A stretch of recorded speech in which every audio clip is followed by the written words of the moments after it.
Hello, this is Coburn Washington. I usually just do the music here, but I thought I'd put together something special for Christmas. Things got so crazy here while we were recording the bumpers for the Christmas Extravaganza, and I feel a little bad about just hanging back and not trying to help Mike and Joanna calm things down. I thought it might be nice if I put together a cozier, less chaotic way to listen to Dick Rogers and the Missing Christmas Spirit. So, get yourself wrapped up in a blanket, grab some hot cocoa, and settle in for a relaxing trip to Christmas Eve on Pluto.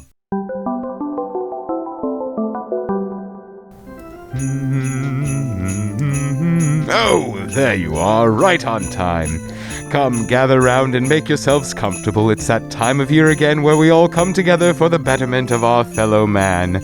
And as part of the old traditions, it's time to share one of the classic tales of Christmas. This time with a fun little twist. Yes, this year we'll be telling the tale of how Dick Rogers learned the true meaning of Christmas in Dick Rogers and the Missing Christmas Spirit. Marley was dead, to begin with. There was no doubt about that. Excuse me, that's the wrong story. Here we go. Professor Willis was dead. Dead as a doornail. Shot down by his own partner and former friend Dick Rogers, after he turned heel and tried to take over the universe. Again. And since the universe was full of people who had very strong opinions on how things were run and who should be in charge, this plan was considered to be a bad move overall. Nonetheless, we meet Dick on December 24th, walking the streets of the Pluto colony, surrounded by the cheer and merriment of the season, having just exited the funeral of one Professor Willis. Merry Christmas! Merry Christmas! And a Merry Christmas to you, too, sir! Bah, humbug. Dick felt nothing in his heart for the Christmas season, and had been that way for as long as he could remember. Crime doesn't take holidays off, so neither did space detectives. Not Christmas or New Year's, not Boxing Day or Intergalactic Independence Day, and certainly not the Thalfus Arbus Day, celebrated by the people of Thalfus 9. No, Dick was a true humbug through and through, not to be confused with the humbugs of Insectus 12, who are ironically very jovial, and get their name from their wonderfully harmonious singing voices. Before Professor Willis's untimely death, he and Dick were business partners and had built an impressive empire of private detectives for hire. It's a wide, wide universe, and most everyone needed a good detective at some point. Some were even kept on retainer just in case a stray mystery broke out, like a murder on a train, an unannounced art heist, or when little Timmy tied the butcher's shoelaces together while he was working the meat grinder and... well, that's a story for another time. It is this bustling office that Dick returns to, with reports to be filled out, paperwork to be filed, expense reports to be... expensed. Afternoon, Mr. Rogers. You're back early. Short service? Couldn't stand sitting there listening to everyone talk nice about someone who tried to take over the universe 5 times. Well, even supervillains have families and friends. He was your business partner after all. Bah, that's all I have to say about that. Speaking of, remind me to have his name removed from the sign out front. Yes, sir. Right away. As Leandra returned to her desk, a much more cheerful figure burst through the front door. Merry Christmas, Rogers Detective Agency! It was Dick's closest relative, his nephew Fred Rogers. Much unlike his uncle, Fred was as joyous as can be to see this Christmas Eve day. And of course, the merriest of Christmases to you, Uncle Dick. I swear if I never hear the word Christmas again, it will be too soon. I swear, Uncle, even you must have some cheer for the season. It takes a lot of energy to be down in the dumps all the time. Not as much as it must take to be so darn cheerful all the time, Fred. Ooh, a sharp wit on you today. What do you want, Fred? I just came from a funeral and I'm in no mood. That's actually why I'm here. I figured the funeral would put you out of sorts, and I came to invite you to the Christmas party my wife Clara and I are throwing tomorrow. You've still not met her, and we've been married for over a year now. It's long overdue. And don't give me that look, Uncle. I came here on a mission, and I always get my man. I won't take no for an answer today. Will you settle for a maybe? I'll think about it. I'm swamped with case reports to go through. It's going to take all night and tomorrow. However, if I manage to finish early, I will consider your offer. Now, was that so hard, Uncle? Like pulling teeth. And just then another pair of individuals entered the office. Good evening, everyone, and Merry Christmas. Merry Christmas. Didn't you see the sign on the door? No soliciting. What do you want? Oh, well, my robotic friend and I were just making the annual charity rounds. 'Tis the season and all. 'Tis the season. And what charity do you represent? We're collecting for the needy and the underprivileged, of course. Those that don't have enough to have warm meals during the day or roofs over their heads at night. I fail to see how that's my problem. If they can't afford to live here, they shouldn't have moved to Pluto. Well, no person is truly in charge of their own fate. Statistics show a significant increase in fatalities related to hypothermia and starvation around the winter months. It's Pluto. It's always winter. And frankly, if they're going to die, they may as well get it over with and free up those resources. Pluto's a small planet as it is. The room was taken aback by Dick's harsh words. Well, Uncle, I, for one, think it's important to do my part, and I'll be making my donation immediately. Many thanks. Fine, whatever. Can you just not do it in my office? I've got work to do. Very well then, Uncle. I still hope to see you tomorrow. Clara makes a wonderful roast Plutonian waterfowl. And with that, the well-meaning intruders finally left Dick to his work. The hours rolled by, and evening turned to night. Mr. Rogers, Yes, what is it? it's closing time. I'm going to head out for the night. Yes, I suppose it is. I still have work to do, so I'll be staying late. I'll see you bright and early tomorrow morning. That's actually what I wanted to talk to you about. I was hoping to have some time off tomorrow to spend with the family. You know, I don't always have someone to watch little Bippo, especially not on Christmas. I fear his condition is worsening. He sounds more British every day. I'd hate to leave him home alone tomorrow of all days. Fine, half a day. But I expect you here at noon sharp. Well, it is customary to take the whole day, and as hard as you work, you could probably use a day off yourself. It can't be healthy to work all the time like you do.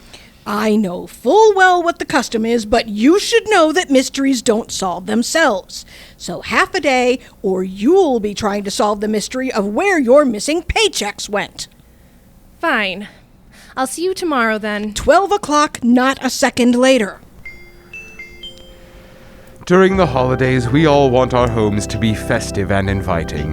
For many of us, that means bringing a Christmas tree or Tannenbaum into our homes. Fortunately, most people haven't had the experiences to make them aware of how big of a fire risk this poses. For those who are aware of the risk, there's an easy choice to make. When you're at the store getting ready to protect your home and family, the easy choice is Acme Fire Retardant Tree Spray, the best-selling tree spray for 7 years running. Sure, you could save $1 and go with Zithrox Tree Spray, but are you willing to risk your family's safety for $1? Acme Fire Retardant Tree Spray, #1 for a reason. With the office now empty, Dick continued to work in silence, filling out paperwork and filing report after report. The hours ticked by until even the dutiful Dick Rogers had to call it a night. He closed up shop and made his way home, through the empty dark streets of Pluto, a place that most would find depressing to live in. An eternal winter that didn't receive enough natural sunlight for a proper day-night cycle. The colony had to use artificial lamps to make the place even slightly livable. Dick was never bothered by this. The harsh cold kept him on his toes, reminding him how cruel the rest of the universe could be. By now he was used to the cold and dark. He didn't even bother turning the heat or lights on in his own home most days. It was cheap, and he liked it that way. Besides, his nightcap of Zengalopian whiskey always kept him plenty warm.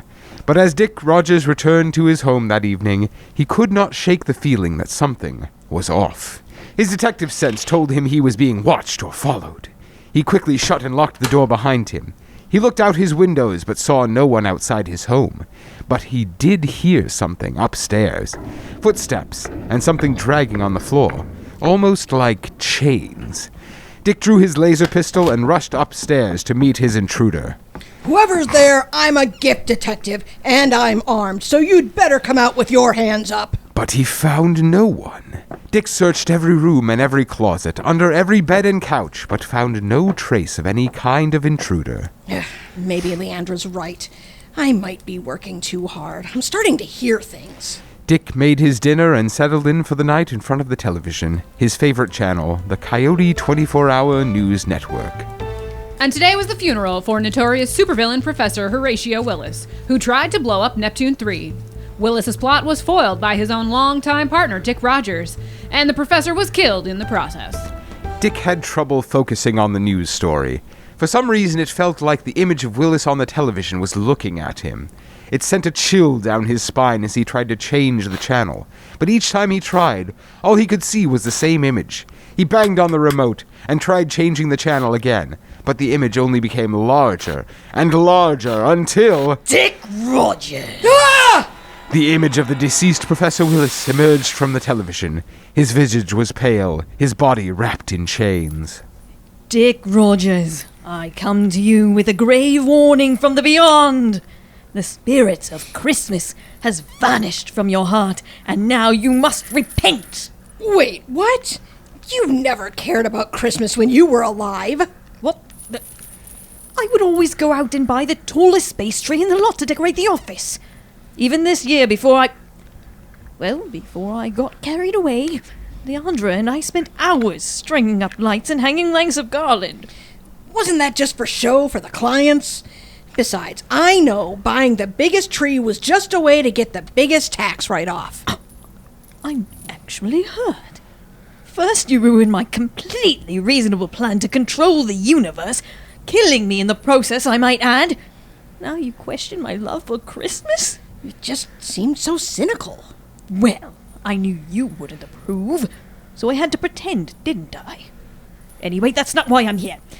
I have that whole message from the beyond I've got to deliver. Now, do you mind if we get on with it? Sorry. Yes, continue. All right. Now, where was I? Right! I carry the chains I forged in life. Every misdeed and every soul harmed by my hand forged a link. And now, as part of my penance, I must warn you to help you avoid the same fate. This is crazy. You're not real. You can't be. This is some kind of stress dream. Or guilt.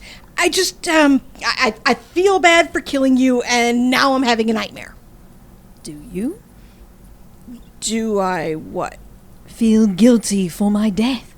I mean, you were trying to blow up Neptune again. So you find scapegoats to justify your misdeeds? My misdeeds? Your rap sheet is way longer than mine. Believe me, it's not a competition. Crap, I lost my place again. Right. Dick Rogers, before the sun rises, you will be visited by 3 spirits. Pray you heed their warnings and learn to change your ways, lest you spend eternity bearing the weight of your misdeeds, like me. The first spirit will appear when the clock strikes 11. Can't we just do this all at once and get it over with? No, it's a union thing, apparently. Now, I must depart. Remember, Dick Rogers, when the clock strikes 11, be ready. And in an instant, the television turned itself off, and the image of Professor Willis had disappeared. Dick was left alone in the darkness. 3 spirits. Bah, humbug. This is probably just one of Willis's tricks, trying to get one over on me from beyond the grave, even. I bet he put a hologram projector in my TV. Dick, tired of this evening's events, retired to bed, where he lay unable to sleep. The words of his deceased partner echoed in his head until...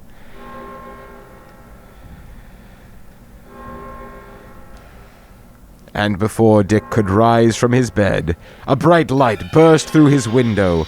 The figure was obscured by the blinding light. Fear not, Dick Rogers, for it is I, the ghost of Christmas past, here to remind you of your history.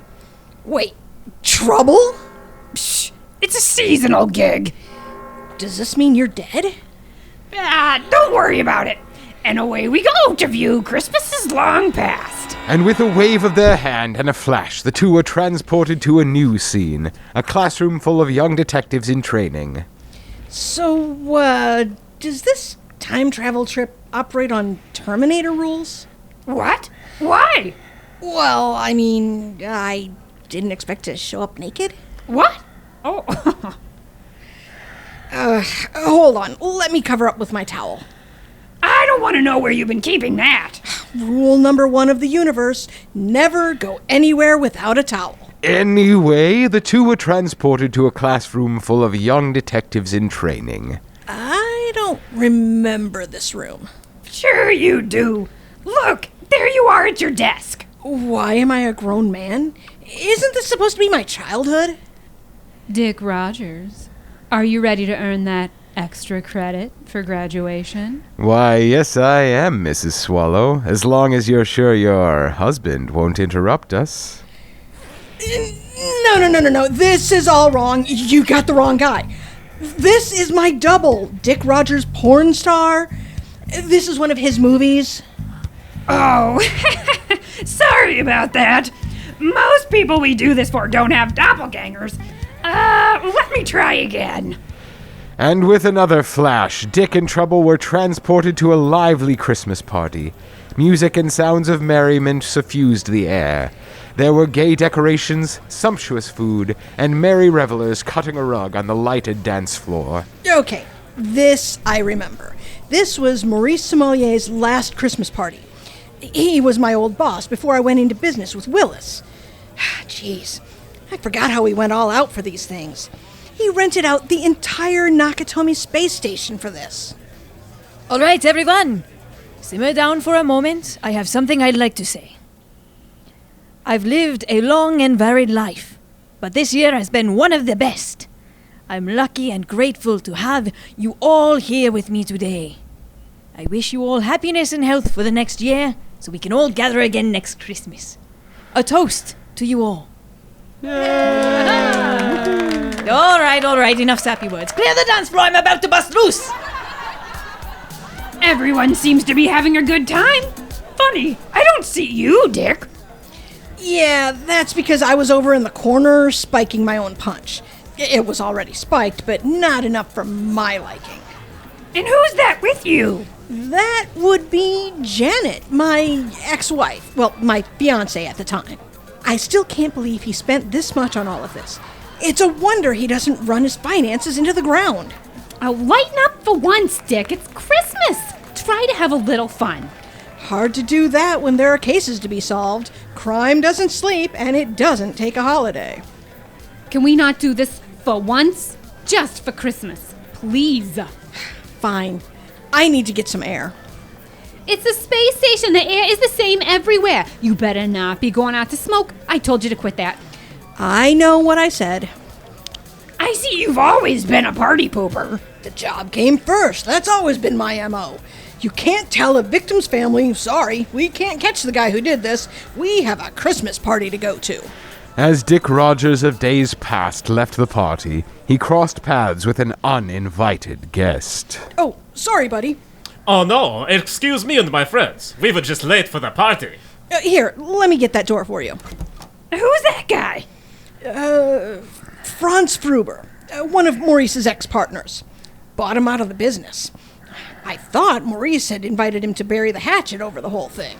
All right, everybody get down. He did not. I did say this was Maurice's last Christmas party. Yeah, I can see why. You don't have to show me the rest. I heard what happened. Janet took over and pretty much single-handedly resolved the whole situation. She was a real pro. Yippee-ki-yay! That sounds like a non-stop thrill ride that will keep you on the edge of your seat. Yeah, but I wasn't there to see it. I took the space car back to our quarters and drank myself blind. I think I get the picture. I've always been a stick in the mud. Can you send me home now? If you insist. Hopefully you'll learn something from this. And in a blink, they were gone. Dick found himself back in his bed, awaiting the arrival of the next spirit. And that brings the first episode of this adventure to a close. Hopefully this will help you all at home find the Christmas spirit. There's nothing more festive than a real, fresh Christmas tree. But most families don't need to hear a commercial from a national manufacturer to tell you that they pose a real risk of fire.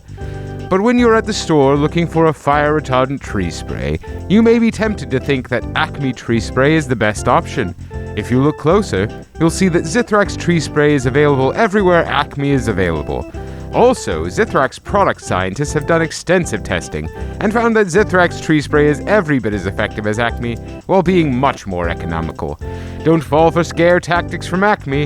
Buy Zithrax tree spray and be confident that your family is just as safe while walking away with an extra $1 in your pocket.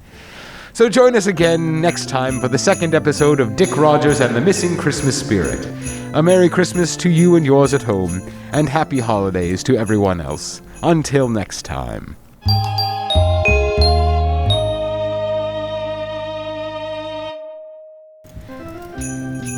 Merry tidings and happy season's greetings, dear listeners. I'm so glad you've tuned in to continue to learn more about the haunted holiday happenings of one crotchety space detective on the eve of Christmas in Dick Rogers and the Missing Christmas Spirit. Dick Rogers, unsettled and jumpy from Trouble's tour through his own memories, poured a generous double space vodka on the rocks and downed it in one gulp. He then proceeded to take the entire bottle to his favorite overstuffed chair. Glad that's over. I don't need any spirits taking walks through my memories. I've got more important things to do. Like downing this here bottle, finishing these damn reports, and getting some shut-eye. Suddenly, a deep ringing bell shook Dick's apartment, rattling a few screws loose in the process. What in the what now? Can't a guy get blasted in peace? I'm just trying to make it... Just stop, Dick. Nobody wants to hear you complain. We all know the drill, just trying to make a buck. Can a guy have a drink in peace? And the answer, as we already know, is no. Of course not. Zanzus! What the... Not another spirits. Can't we just say I've learned my lesson and forget about all this woo-woo scary ghost stuff? Dick. The night has just begun, baby. Things are just starting to get good. Now hand over that bottle. I'm gonna need a drink to get through this walk through your pathetic existence. Oh, good God, man. This tastes like engine fuel. You really are a cheap bastard, aren't you? All right, let's get going. I need my shoes. I can't go without my shoes. Dick, you're dreaming. Just, I don't know, imagine you have shoes on so we can get on with this story. I hate holiday cheer and babysitting drunks. The only reason I even agreed to this is because I get to make fun of you and your sad life. So let's get on with it. This holiday season, turn up the cheer with the new album from the Humbugs of Insectus 12, Christmas from the Thorax, featuring all your favorite songs of the season.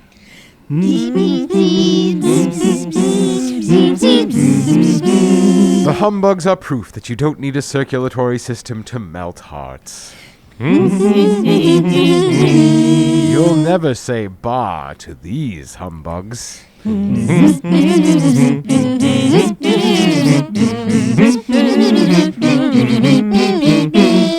Their carapaces may look hard, but inside they're full of holiday cheer.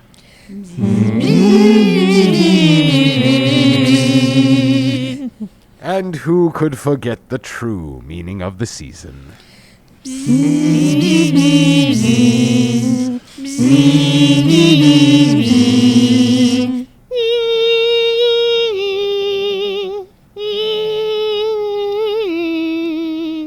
Yes, Christmas from the Thorax features all the classic holiday songs, but these humbugs aren't afraid to create new traditions of their own. Never got stepped on by Santa. Ask for Christmas from the Thorax at your favorite record store today, or leave your Thanksgiving leftovers out on your doorstep, and the Humbugs of Insectus 12 will bring you the holiday cheer right to your front door.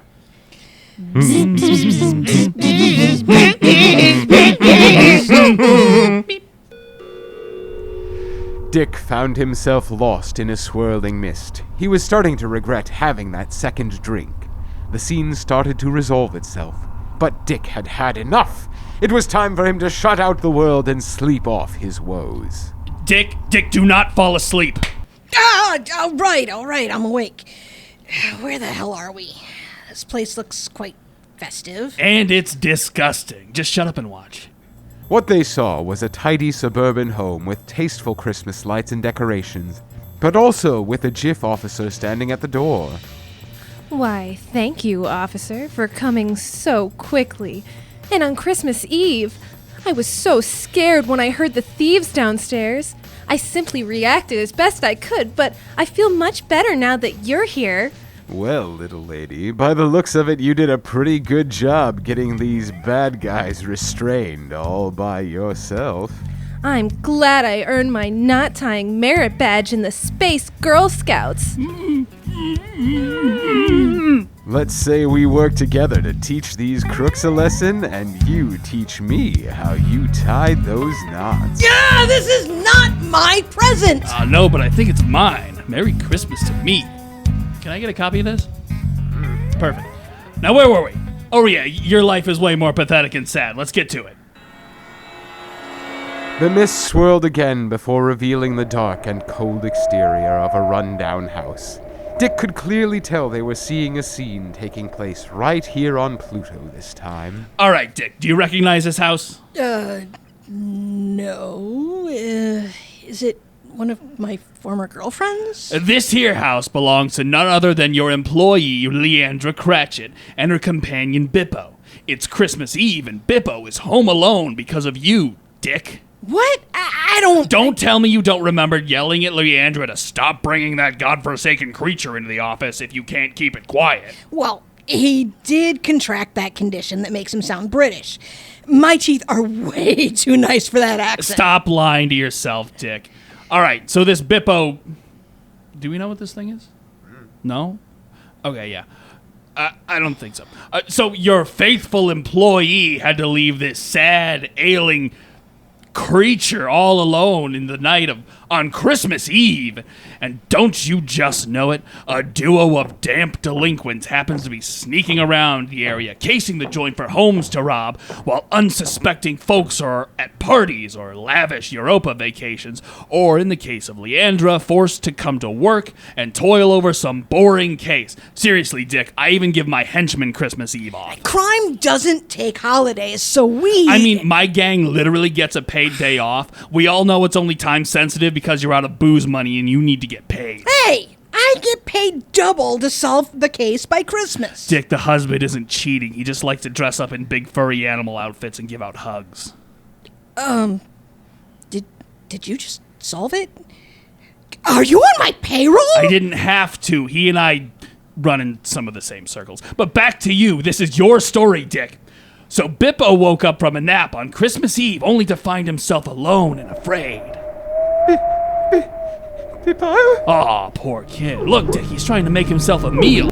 Ugh, that rehydrogenated pizza looks way too wet. Ugh. Bippo! Wait, do you see that, Dick? Those two shadowy figures at the front door. Look, Mick, I told you. There's no one here. Yeah, but I don't know. Are you sure we'll find anything worth stealing? Looks like whoever lives here doesn't get paid much by their employer. Oh, come on. I pay all the overhead and insurance. Dick, the insurance you offer has 100,000 credit deductible. They ought to at least have some comms, and maybe even an old model unit android. Let's go get our gear and then very slowly make our way back here. So slowly that someone could make very elaborate traps to catch us. But they can't, because there's no one home. Bippo! Bippo! Oh, look! Bippo pulled the book Booby Traps and Improvised Anti-Personnel Devices off the bookshelf. He's a thing after my own lack of heart, and he works fast. Bippo flew into a frenzy as ropes, paint cans, model train sets, cardboard cutouts of famous sports figures, blow torches, and innumerable other objects flew about the modest dwelling, as if moved by a small green tornado. That does look awfully elaborate. Lots of tripwires, cans above doorways, sharp objects to step on. Look, the thieves are back. Come on, man. Okay, on the count of 3, we enter, move quickly, grab what we can, and get out of there. And make sure you turn up the humidifier. They don't call us the damp delinquents for nothing. It's gonna be so moist in there. 1, 2, 3. Easy as stealing candy from a baby. No alarms or nothing. See? Now let's get... Boss, wait! Ah! Gravy. Bippo did a poor job of protecting his home. The tripwire caused the bucket of water to fall right on the foolish creature instead of the criminals. Dick, you forget so easily. You know what they say, never get a Bippo wet after midnight. It wasn't an easy sight to see.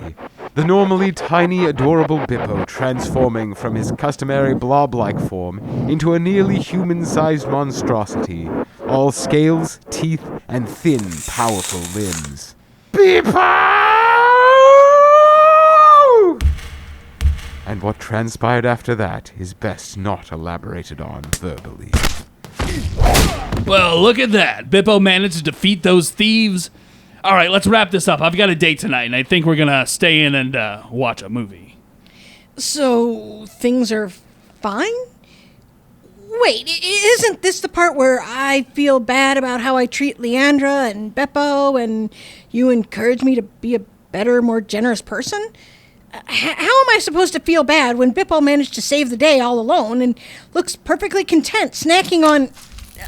Oh, is Bippo eating the pizza or the thieves? Well, you know it takes Leandra hours to calm Bippo down after a water episode, so she'll have to spend all Christmas returning Bippo to the cute, lovable version that we all prefer and do all the dumb paperwork you insisted on completing, even though no one ever reads the damn reports. Oh, or how about how you feel bad that you sidelined Bippo instead of using those amazing skills to help solve cases or something? I don't know, look, I'm usually the one not learning lessons, so I'm not great at this wrapping everything up with a nice bow thing. Just feel bad about your crummy existence, okay? I really didn't need anyone's help with that, but... And with that, dear listeners, the spirit of Christmas present alighted and left a fully inebriated and weary Dick slumped in his living room chair. Join me again next week as we delve into Dick's future to see how much more depressing his life can possibly get in the future. After one last word from our sponsors. Ho, ho, ho, it's Skeevy Mike, and I'm coming at you with some holiday steals and deals. Have you been so busy with the kids that gift shopping got away from you?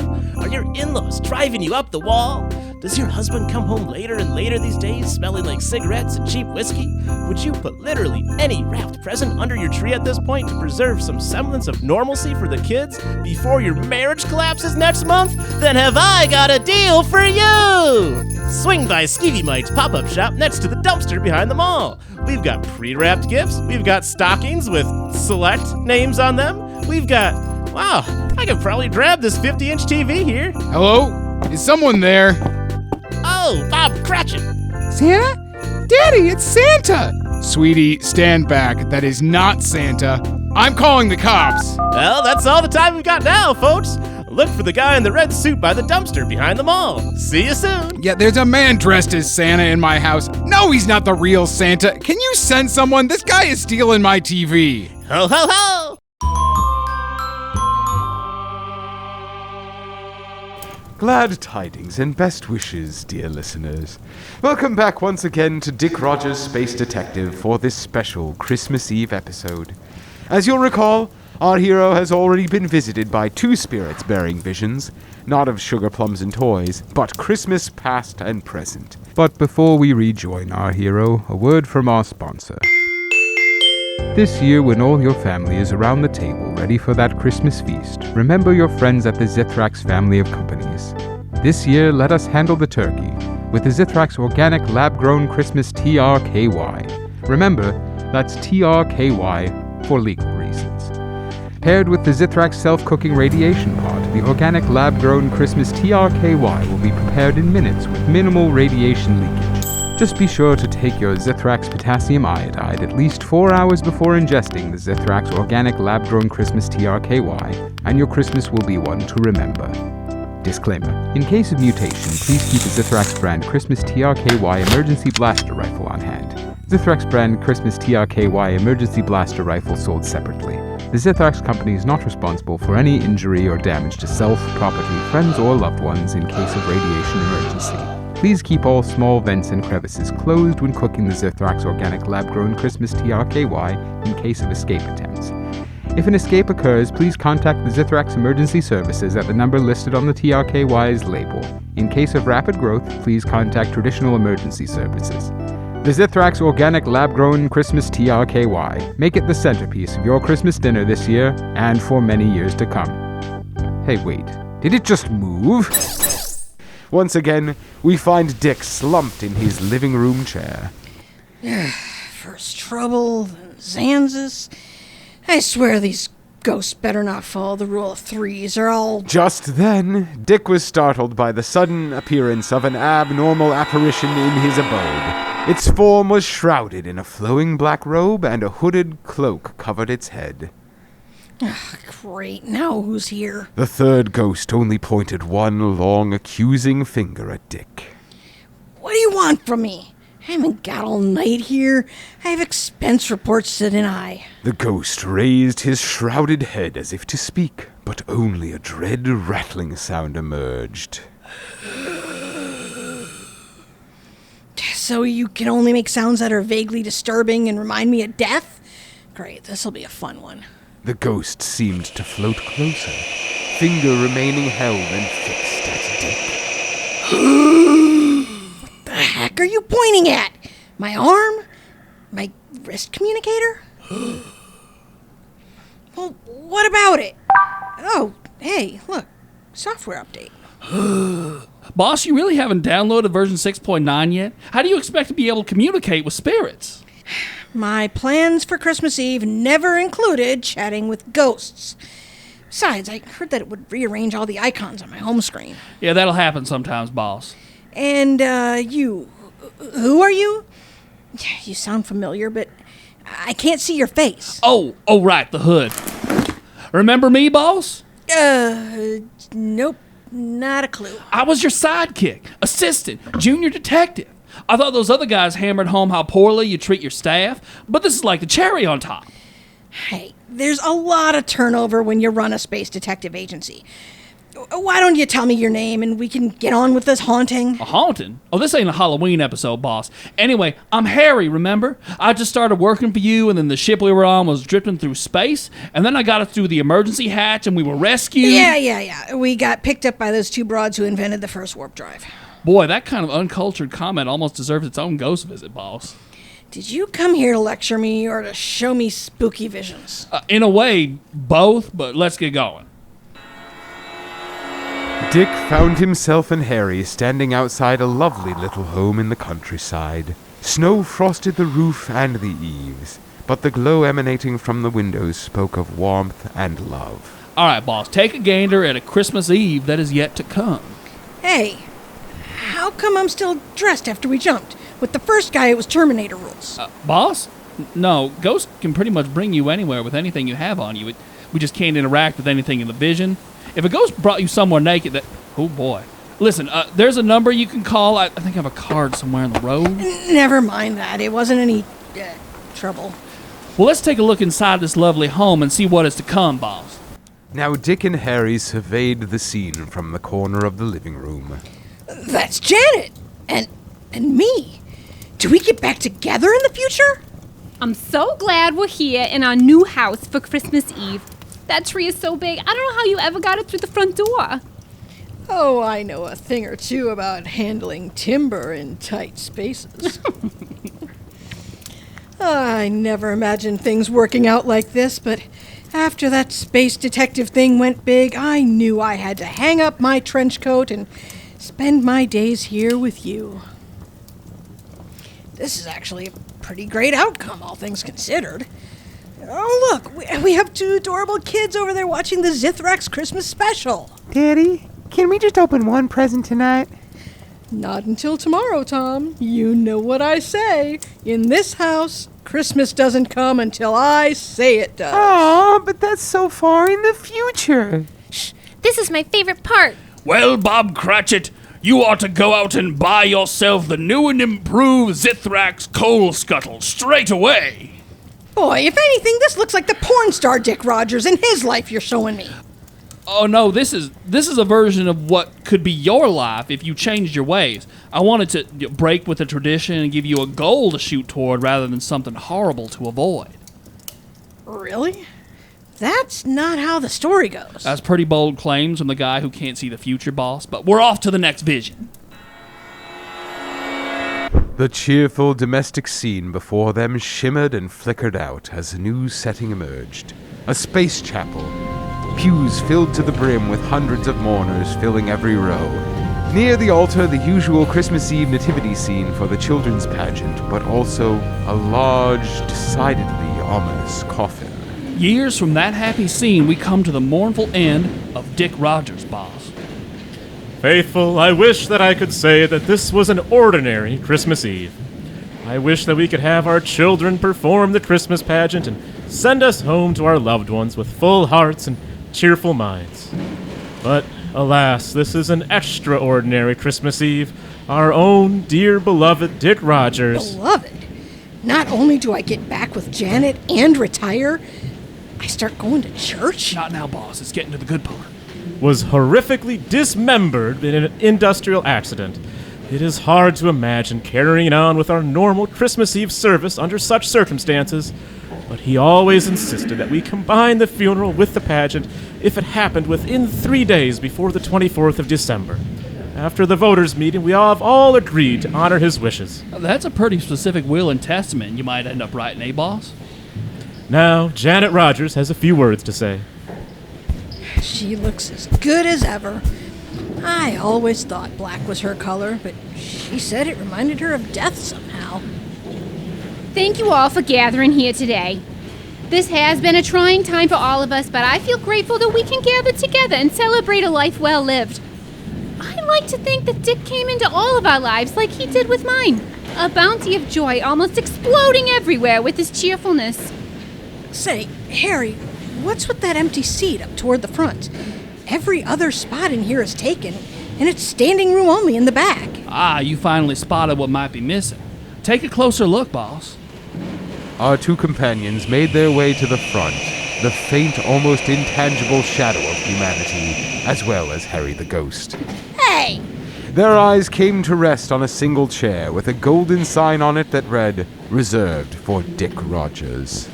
It looks like there's one person missing here, boss. I'm also grateful that one person is absent, still out there somewhere in the galaxy. I don't think we'd be able to properly celebrate Dick if they were here. Did she save a seat for me at my own funeral? Or is this... Now, to say a few words, he is Dick's greatest friend, Trouble. See how many people have turned a corner, hypothetically? May want to change your ways, huh, boss? Dick and I go way back, like all the way back. We've had a lot of good times and more than a few hard times. I'll never forget that time I told him we were time-traveling Terminator style, so we had to be naked when we arrived. Trouble? What? Oh, that guy, he gets me every time. Harry, whose funeral are we here for? Oh, right. See how glad they are to hear about your adventures, boss? No, I mean it. Whose funeral is this? Because now I am positive it's actually the other... Man, I thought that crappy apartment on Pluto was the last stop. Oh no, is this my funeral? See, empty chair. But it has my name on it. Why leave my chair empty when I'm already here, in that casket? Dick, but not you. What? But that couldn't be. Not that. Anything but that. It's the biggest part of me. It's been my longest friend. I'll be lost without it. Yeah, this guy. Always chewing whatever scenery happens to be around him. Shh, boss, be quiet. I always love his work. Ghost, please, I'll do anything.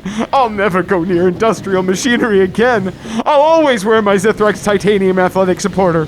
I'll even send a Christmas card to that detective guy. Very well. So let me get this straight. Boss, I know what you're gonna say. Do you now? Because if you were gonna say that I just watched a goddamn heartfelt tearjerker of a funeral for my doppelganger's dearly departed, dismembered... Boss, I would never say that word. I usually use gosh darn so Ma doesn't get mad at me. Can you just take me back now? I've seen enough of this. As appropriate, we now join in singing hymn 379, O Come All Ye Faithful. Gentlemen, we all know that there is one thing in life that needs protecting more than anything else.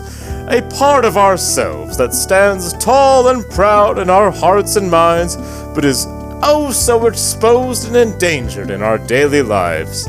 We all know we need protection for that special fellow, but where to find it? The answer, as always, is Zithrax. The new and improved Zithrax Titanium Athletic Supporter is here to protect you from every possible danger, including a misplaced rake in the garden, standing too close to a rented mule, and a stray shot from a t-shirt cannon. That's not all. The Zithrax Titanium Athletic Supporter will keep your block and tackle safe during your uncle's poor casting while fishing, your next bowling league night, and your upcoming tour of the waist-high saw blade factory.